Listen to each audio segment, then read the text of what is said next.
I hope that you do it. If you do, send pictures, of course. And we'll hop over to Discord. Arnold, The Thin Gliz, Kaiser Soje, Shadow Ursi, Red Dadpool, Kit Kat, Jamie Luz, and Jazzy Faye. There's your shout outs. Nice.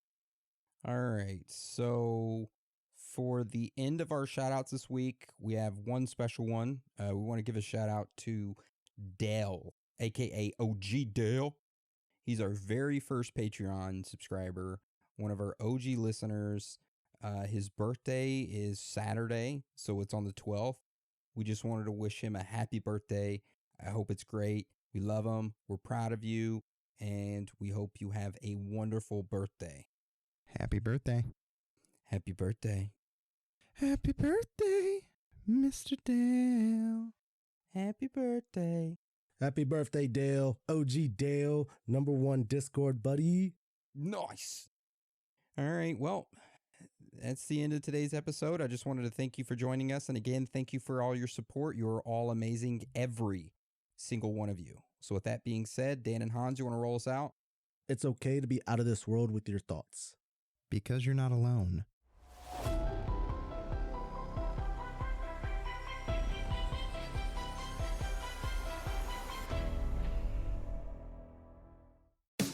Get an inside look at Hollywood with Michael Rosenbaum. Let's get inside of Mark Paul Gosselaar. How hard was it, by the way, working on a series like NYPD Blue? Glad I'm not like walking onto a show that like that now, because with all social media and everyone has an opinion. In early 2000, there was one guy with a blog. I just remember reading that I was going to bring the franchise down. I was horrible. And by the way, I thought they were right. Inside of You with Michael Rosenbaum. Listen wherever you get your podcasts.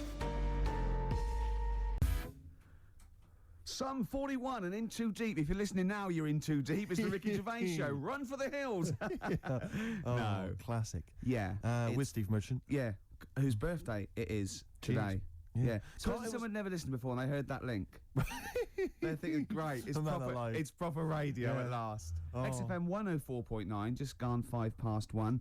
Steve, do you want some great music today? I'd love to hear some great music. Well, I've brought in some good stuff. I've brought in Oasis. We've got Radiohead. I've got some Dre. I've got some Alba. I've got some Jimmy Webb. I'm looking forward to that. Yeah. You know, we're keeping it real. Oh, absolutely. Yeah. I've got Charlatans. I've got Nirvana.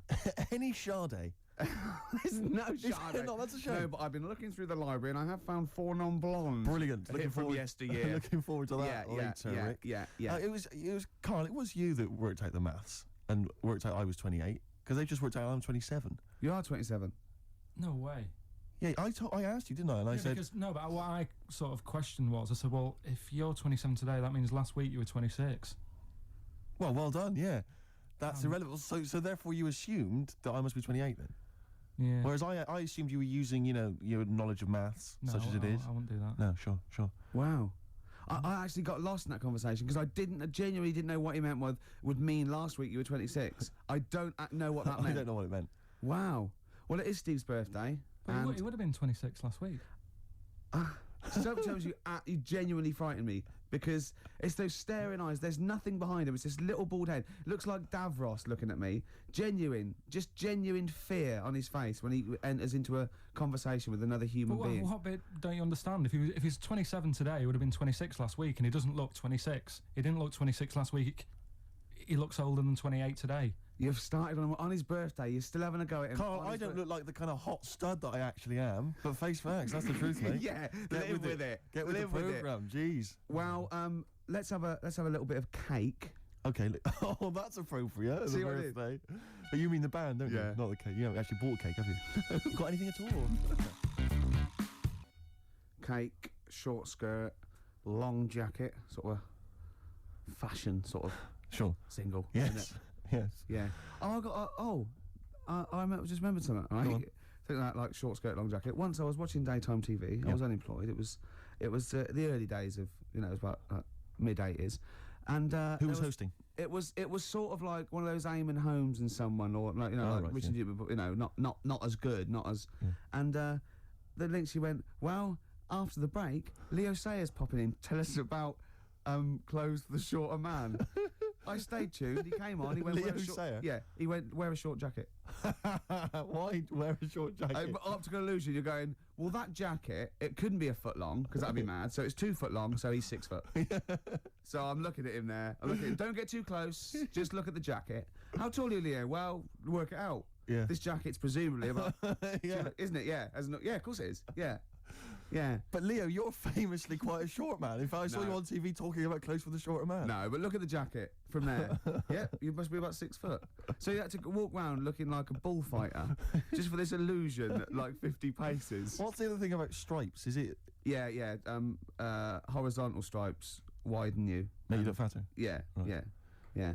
So good advice, good fashion advice for anyone listening. On XFM 104.9 Leo Sayer there offering some topic. We should get Leo in, maybe offer some new stuff. for your birthday. A little special Leo Sayer visit for your birthday. Lovely. Got any presents yet? Got any? I've received nothing yet. But then my parents haven't come up, and they're the ones that normally bring gifts. Oh yeah, They yeah, are coming up later, and I always look forward to my father's gifts. yeah. Because they are remarkable. I don't know what he's thinking sometimes. I mean, I don't understand the logic. I mean, if I explain some of the gifts he's bought in the Go past, on. maybe you could figure out. I once opened, I think I was about 14, Right. and I liked all the stuff that you like at 14, you know, the ladies, obviously, you know, pop music, Yeah, sure. you know, fashion. Yeah. And that's why he bought me on audio cassette the collected wartime speeches of Sir Winston Churchill. It's a good gift. Did you listen to him? Well, I'm not sure when you'd ever be in the mood to listen to that, to be honest. We'll fight on the beaches, Yeah. you know, all that. All the classics, all the classic hits. I don't know when you listen. I think unless you're under attack, I don't think you'd ever listen to that. Did you not even listen to it? I kind of stuck. But when are you gonna be in the mood to put that on? No, but just because it was a gift. But I always remember being once. This was. But what if he tested you? Go, do you like track 4? Oh, some chicken, some neck. Oh, I love that, Dad. Yeah. But I think they're doing a remix. But he said to me once. He said to me, "Never forget, son." He didn't. Yeah, and I went, I don't remember, Dad. It was mad, and it was like because he was quite into sort of, but he was into like the military and all that kind of and war history and stuff. So are he sort you of, allowed to tell an anecdote about your dad on radio? Can I just give you a clue, just in case? Can you tell the thing about the shed? no, Okay, no, all right. no. Okay, too all right. complicated, too long. Okay, all complicated. right, okay. But I remember this is true. I remember I had it on once because I just stuck it on because I thought I ought to. And my dad came in. He was pleased to see I was listening to it. And he was like, we just sort of stood there listening. And I was with my sister coming in with one of her quite attractive friends, teenage friends as well. Like, and I'm a teenager as well. And it's like, and just this woman walking by. You know, she goes to the same school or whatever. You know, quite fit. And I'm just stood there with my father, listening to "We'll Fight Them on the Beaches," "Never in the Field of Human Conflict" of so many, and just remember looking at her as she passes. Just You've looking learned at her. it. It's rubbed off. Oh yeah. You know, is Oh, Rick, if you're ever in a war situation and you need some morale, come to me. Yeah, you'll just That's what you're right at. quote me out. What about a little bit of White Stripes? I've got some more gifts that I can tell you about afterwards. Well, I'm looking forward to it. Look forward to it. Oasis, Morning Glory before that, White Stripes, Hotel Yorba. Oasis, of course, think got in the. Have you been watching that VH1 Top 100 album? I have of all indeed. time? I've enjoyed it. Yeah, number 1. Do you remember what number 1 was? Joshua Tree. See, U2. Yeah. Now, good album It's not the greatest album ever, is it? of all time. I mean, I know it's an arbitrary list, but even so. Yeah, you sort of feel comfortable with it being the Beatles or Exactly, you you know, kind of- Marvin Gaye or even or Pet Sounds or whatever, exactly. And then yeah, maybe I don't it's think a you- time, I don't maybe it's remember- a generation shift. There's enough people now. But you it was know. sort of, what I found odd in the list was it started off with, I think it was like the Doors. I remember there was Yeah, it was- yeah. Velvet Underground and stuff. You know, these kind of respected album classics. And then there was things like, you know, Stars, Simply Red. I mean, it was a big seller and it's well produced, whatever, but an odd choice for the greatest albums ever. And then I remember there was things like that Texas album. Yeah. Is it White on Blonde or whatever it was?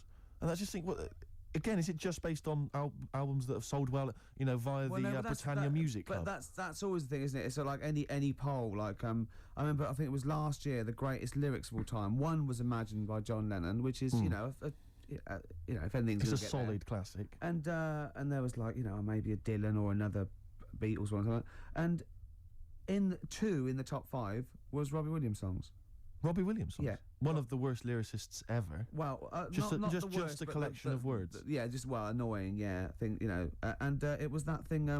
A man, 1,000 fags, you know, like I'm a dad, and there's gonna take you to the bridge. Yeah. Yeah. Postmodern sort of. Yeah, but that's a reflection of the sheer weight at the moment, isn't it? So it's always going to be 4 of all time, and then the biggest thing that year.